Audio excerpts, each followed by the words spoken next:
There is a quiet truth that rarely gets spoken, a truth that hides not in the distant stars, but in the corners of your own awareness. You have brushed against it before, in fleeting moments when the noise of the world seemed too dim for just long enough that you caught a whisper of something more, something real, something eternal.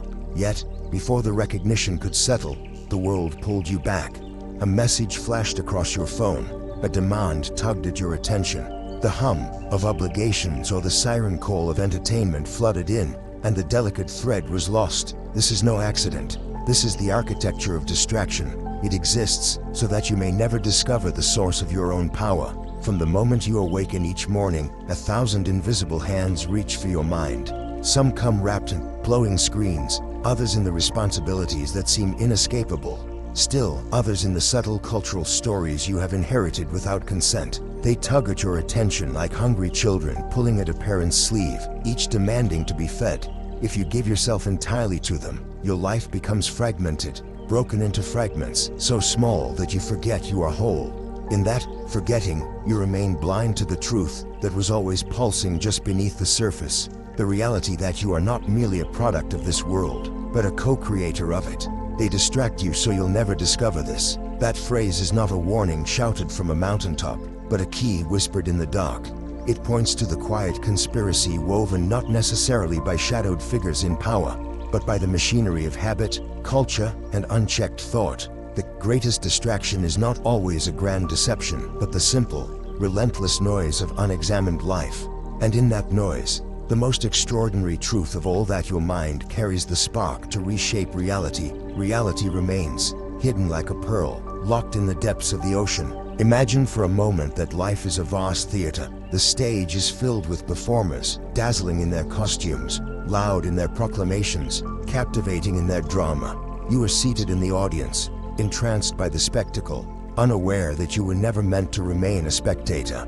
The distraction is the play itself, designed to keep your eyes forward, fixed on illusions of conflict, success, failure, gain, and loss. What they hope you never notice is the thin seam of the stage curtain, barely visible if you shift your gaze, for behind that curtain lies not more spectacle, but the controls, the ropes, the levers, the mechanisms that shape the entire performance. To notice it is to risk everything, because once you see the machinery, the spell of the play can never fully capture you again. This is why distraction reigns as the quiet emperor of human experience. It does not roar, it seduces. It does not chain you with force, but with glittering offers that seem irresistible. The quick thrill of validation, the endless stream of stimulation, the comfort of familiarity. Yet each time you surrender, a portion of your sovereignty slips further away. What you might have seen in the stillness of your own awareness, the unshakable truth of your creative power, the vast depth of your being is covered again, like stars washed from the sky by the artificial glare of city lights.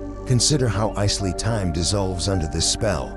Hours pass in scrolling through endless fragments of other people's lives. Days blur in routines that promise stability but rarely deliver fulfillment. Years can vanish in chasing goals that were never truly your own. And through it all, the profound discovery remains unmade, that your inner world is not just a private sanctuary, but the very seedbed from which reality unfolds. This is what they never want you to realize. Because a human being who reclaims their attention is a human being who reclaims their power, and nothing unsettles the machinery of distraction more than power rooted in awareness. That the cosmic dimension of this truth is almost impossible to overstate. If distraction is the smoke, then awareness is the flame. To pierce through the veil is not simply to resist a few temptations or to sharpen focus. It is to awaken to your role as a conscious participant in the unfolding of existence itself. In the same way the sun rises each day not because it is compelled but because it is its nature, so too does your inner reality shape the outer one, whether you notice it or not. They distract you so you'll never discover this simple, subversive truth, that creation is not the privilege of a few but the birthright of all. Yet the tragedy is not that the truth is hidden, it is that it is hidden in plain sight. You encounter it in the stillness between breaths, in the sudden surge of intuition, in the way beauty can strike you speechless when you least expect it. But you are trained, from the earliest days, to dismiss those moments as nothing more than curiosities, glitches in the otherwise predictable program of life.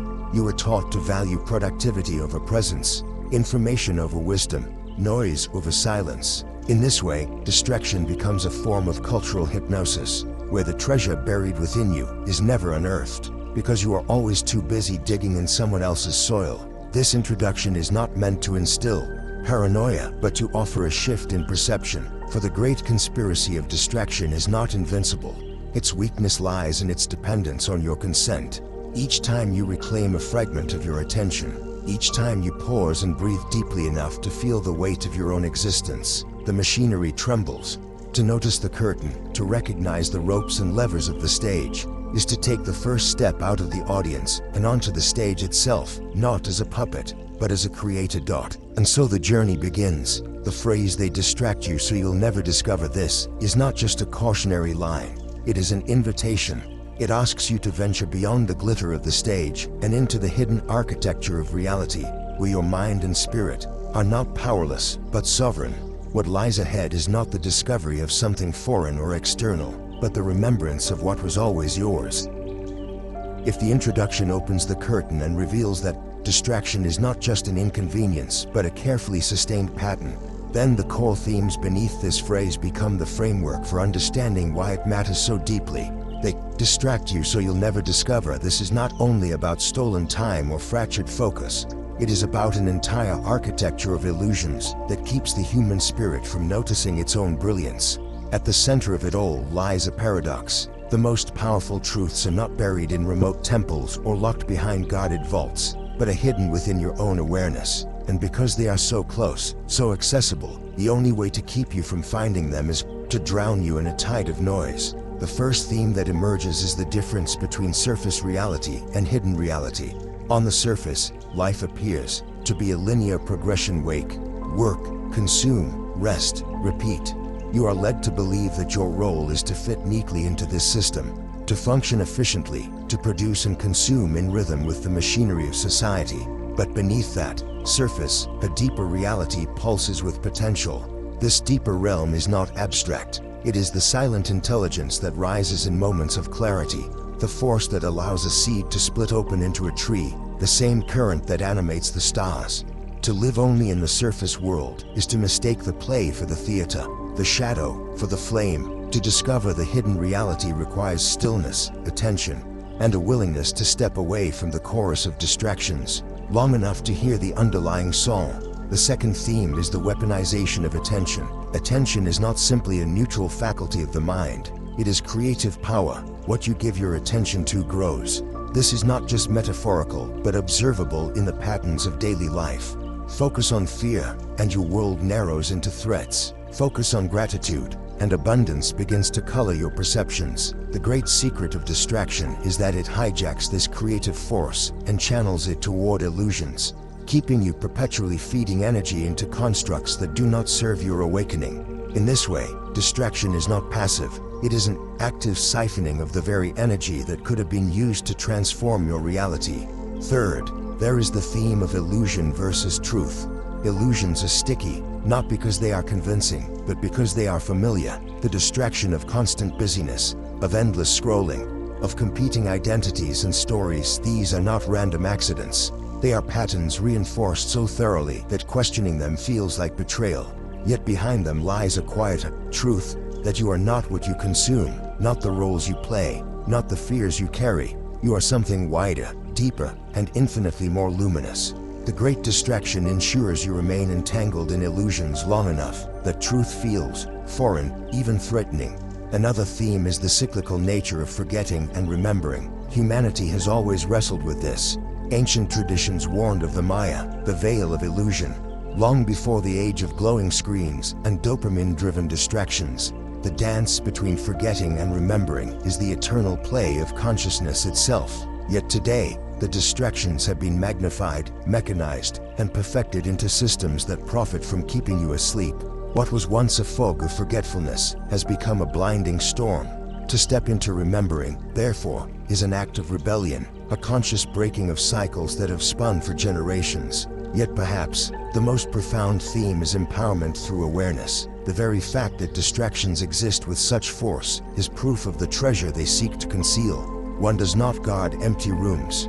The intensity of the world's noise, the relentless pull of consumption and conformity, only makes sense when you recognize what it is diverting you from. Within each person lies the latent power to shape thought into form, to align intention with reality, to live as a conscious participant rather than a passive observer. This is not mystical poetry, but a practical truth echoed in both science and philosophy. The observer influences the observed. The mind alters the body. Intention shifts outcomes. To awaken to this is to reclaim what has always been yours. The structure of distraction thrives on your unconscious agreement.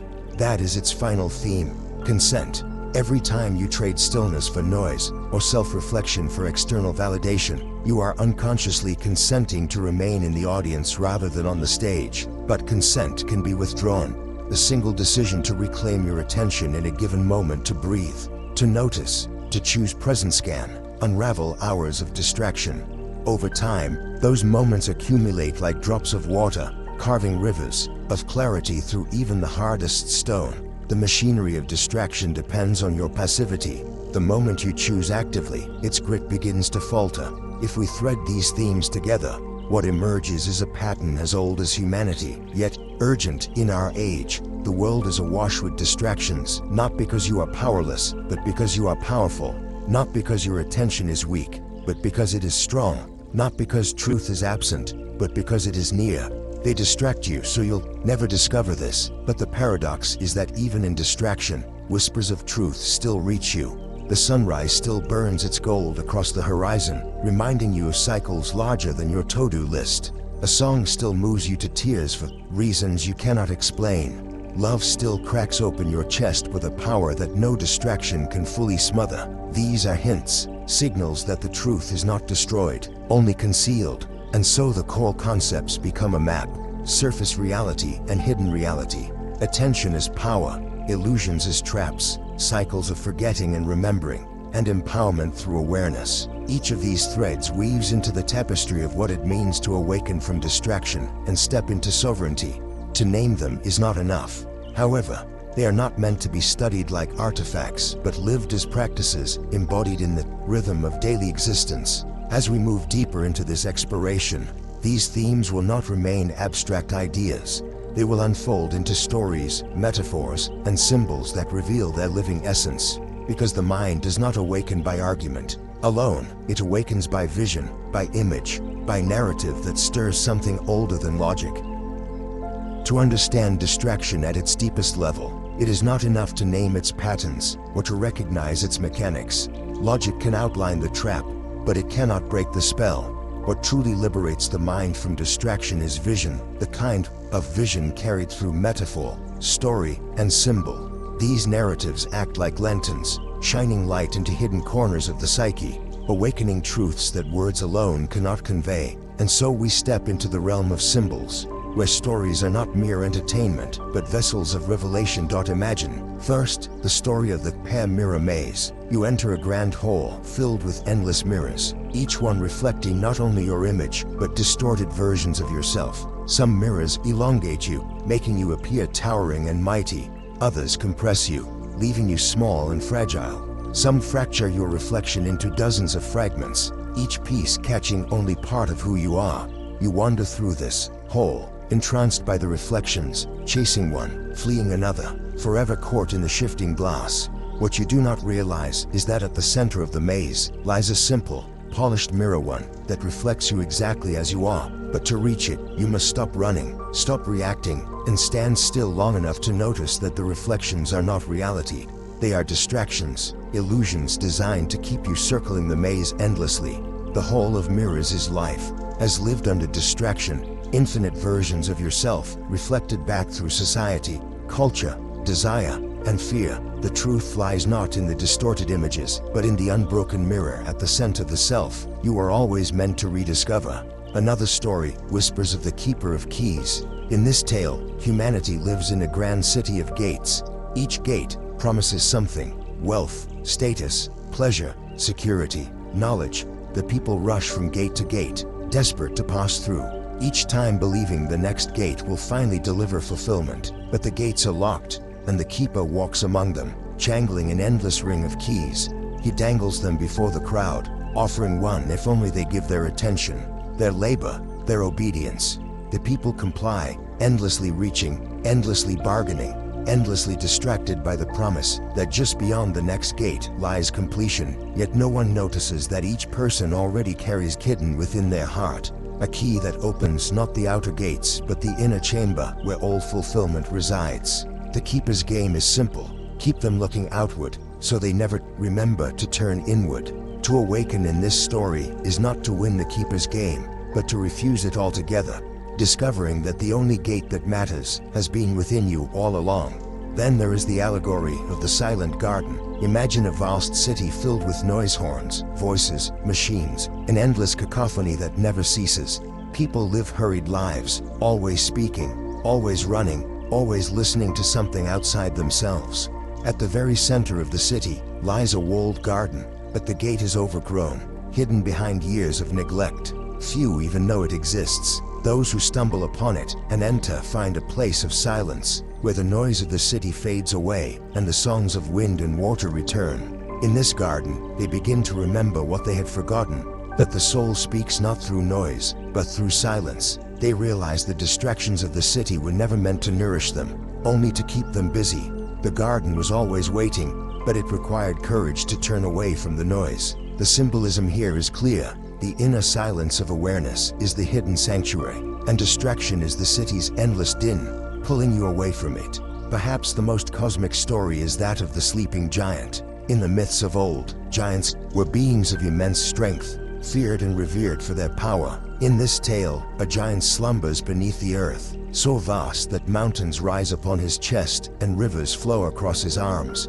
Humanity lives upon the surface, building cities, waging wars, and telling stories, never realizing that their entire world rests upon the body of a sleeping titan. The great distraction is the endless dramas on the surface, so consuming that no one hears the slow, steady heartbeat echoing beneath their feet. Yet every so often, in moments of stillness, someone feels the tremor of that heartbeat and realizes the truth. The giant is not dead, but sleeping, and when he wakes, all that was built upon him will tremble and transform. The giant is the deeper self, the cosmic essence within every human being.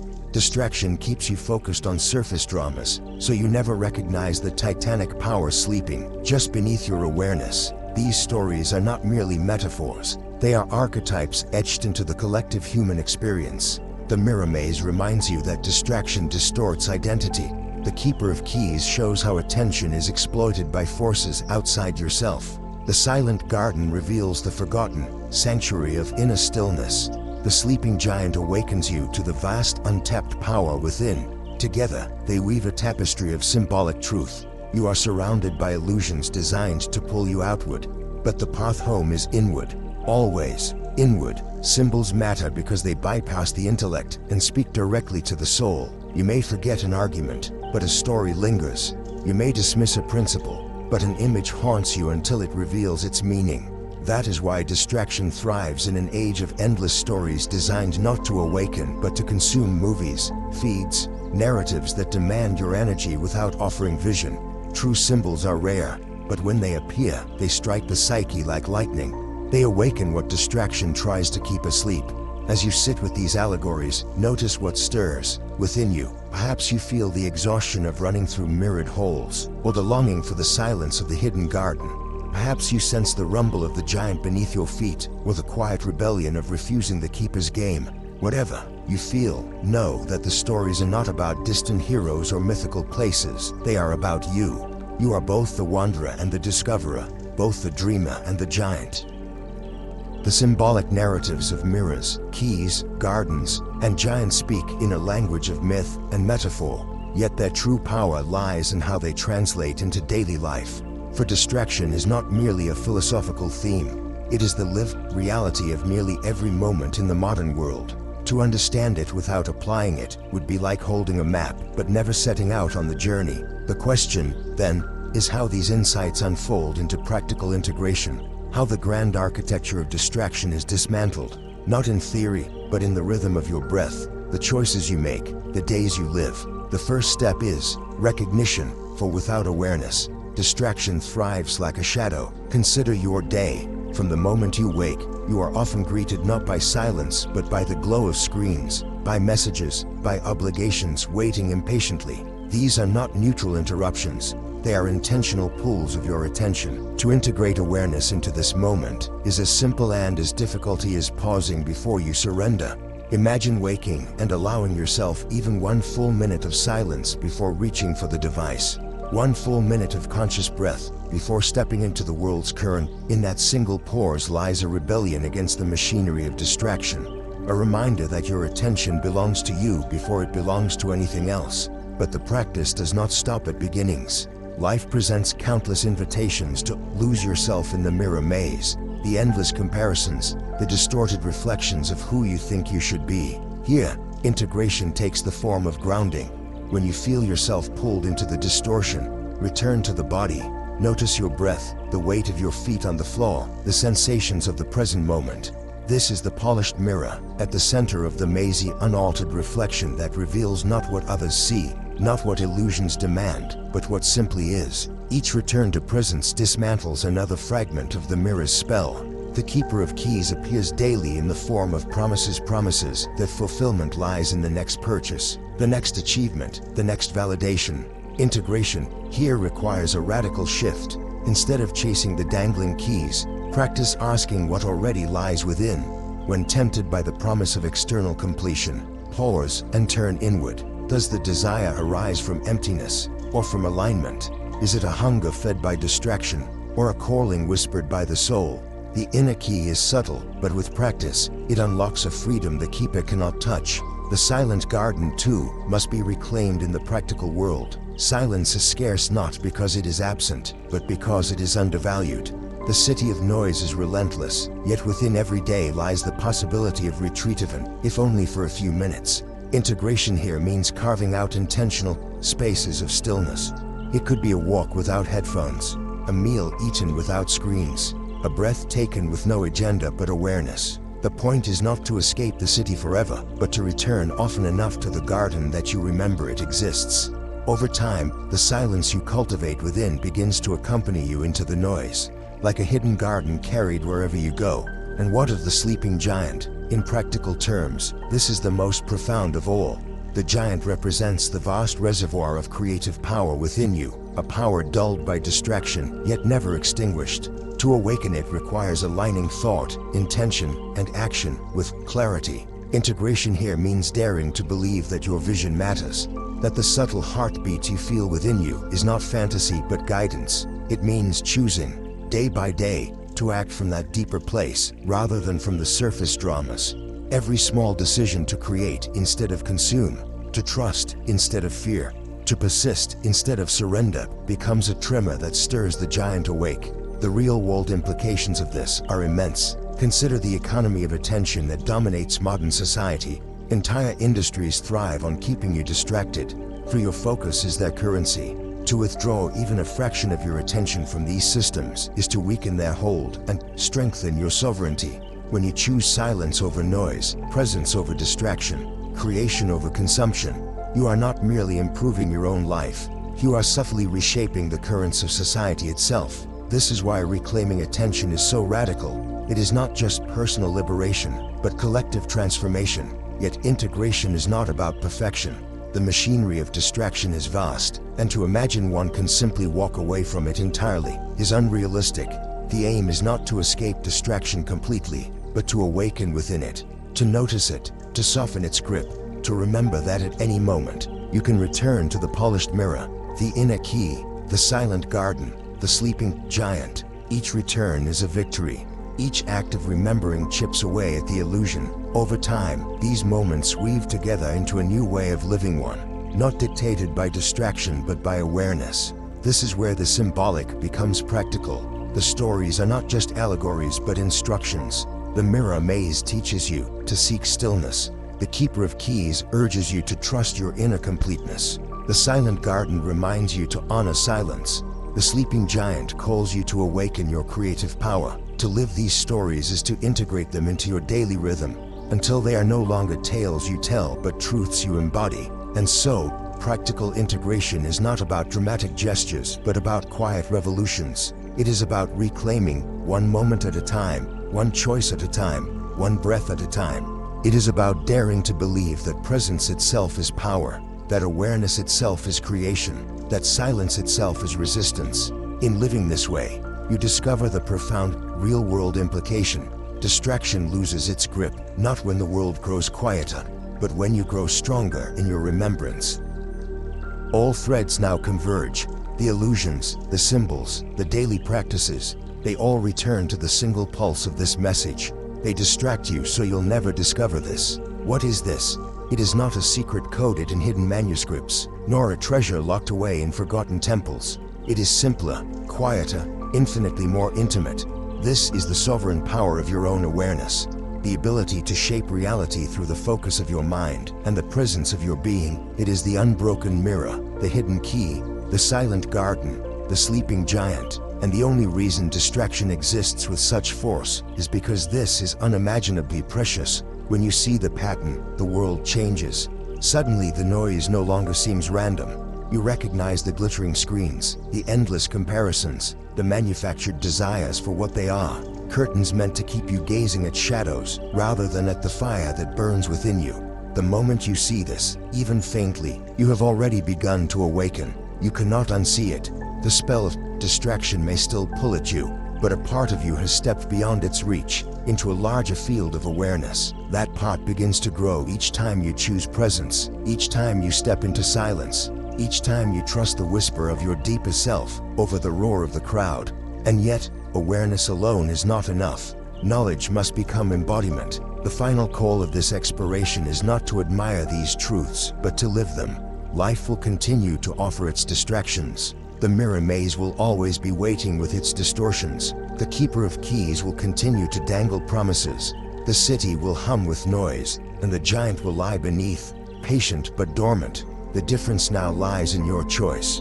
Will you remain a spectator, or will you step onto the stage of your own existence? Will you continue to bargain for keys that were never meant to unlock your fulfillment, or will you reach inward to find the one already resting in your hand?